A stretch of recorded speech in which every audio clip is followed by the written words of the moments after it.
Shalom, selamat pagi Bapak, Ibu, Saudara, rekan-rekan yang saya kasihi di dalam Tuhan Yesus Kristus.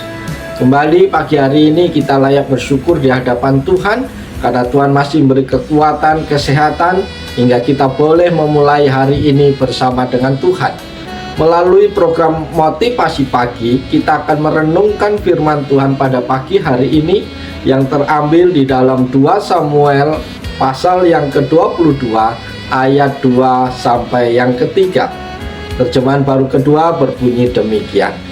Ia berkata, "Ya Tuhan, bukit batuku, kubu pertahananku dan penyelamatku, Allahku, gunung batuku, tempat aku berlindung, perisaiku, tanduk keselamatanku, kota bentengku, tempat pelarianku, juru selamatku.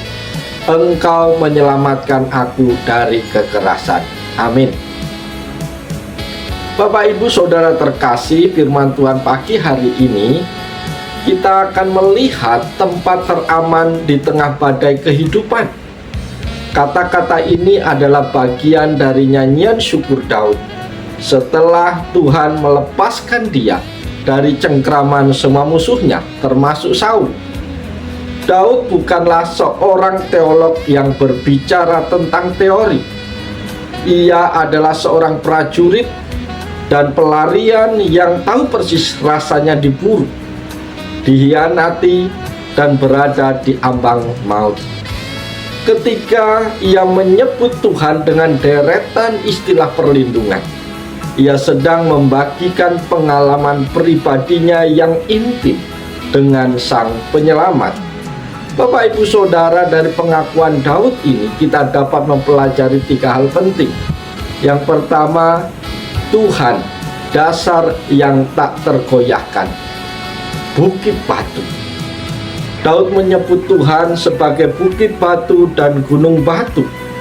Di padang gurun Yehuda, bukit batu adalah tempat yang tinggi dan kokoh, sulit dijangkau musuh dan tidak akan goyah oleh cuaca. Dalam hidup kita segala sesuatu bisa berubah. Ekonomi bisa merosot, kesehatan bisa menurun, dan manusia bisa mengecewakan. Namun Tuhan adalah satu-satunya dasar yang tetap atau konstan. Saat dunia di sekitar kita terasa seperti pasir hisap yang tidak stabil, Tuhan adalah tempat kita berpijak dengan aman. Yang kedua, perlindungan yang berlapis, perisai, benteng, pelarian. Saudara-saudara, Daud menggunakan berbagai istilah militer: kubu pertahanan, perisai, kota benteng. Ini menunjukkan bahwa perlindungan Tuhan itu menyeluruh. Perisai melindungi kita dari serangan mendadak, panah api si jahat. Kota benteng adalah tempat kita beristirahat saat kita merasa lelah dan butuh perlindungan jangka panjang. Tuhan tidak hanya menolong kita sesekali, tetapi Ia adalah ekosistem keselamatan kita. Tidak ada ancaman yang lebih besar daripada kuasa perlindungannya.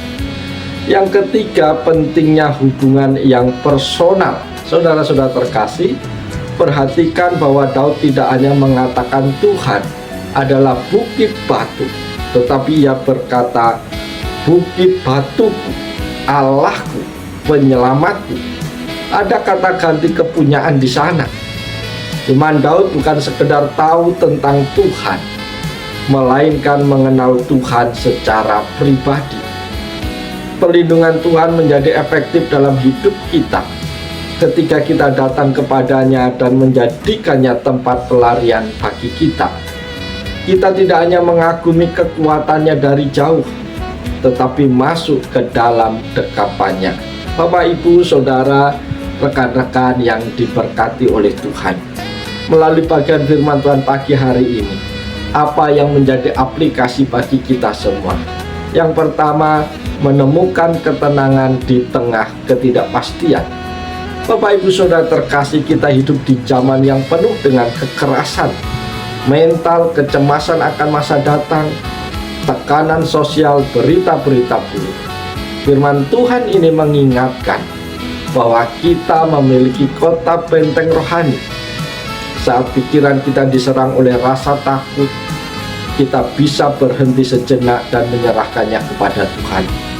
Mengakui Tuhan sebagai perlindungan, membantu menjaga kesehatan mental dan batin kita agar tidak hancur oleh tekanan dunia. Yang kedua, membangun ketangguhan berdasarkan otoritas Tuhan. Sahabat-sahabat yang diberkati Tuhan, Daud bisa bertahan selama bertahun-tahun dalam pelarian karena ia tahu siapa yang menjaganya. Firman Tuhan ini panggilan untuk membangun ketangguhan hidup. Kita tidak dipanggil untuk menjadi kuat karena kemampuan kita sendiri, tetapi menjadi kuat karena kita bersandar pada tanduk keselamatan. Ketika kita tahu Tuhan di pihak kita, kita memiliki keberanian untuk menghadapi tantangan hidup sesulit apapun itu. Yang ketiga, ajakan untuk mengalami Tuhan secara pribadi. Bapak Ibu Saudara terkasih, Daud menulis nyanyian ini berdasarkan pengalamannya di gua-gua dan di padang gurun.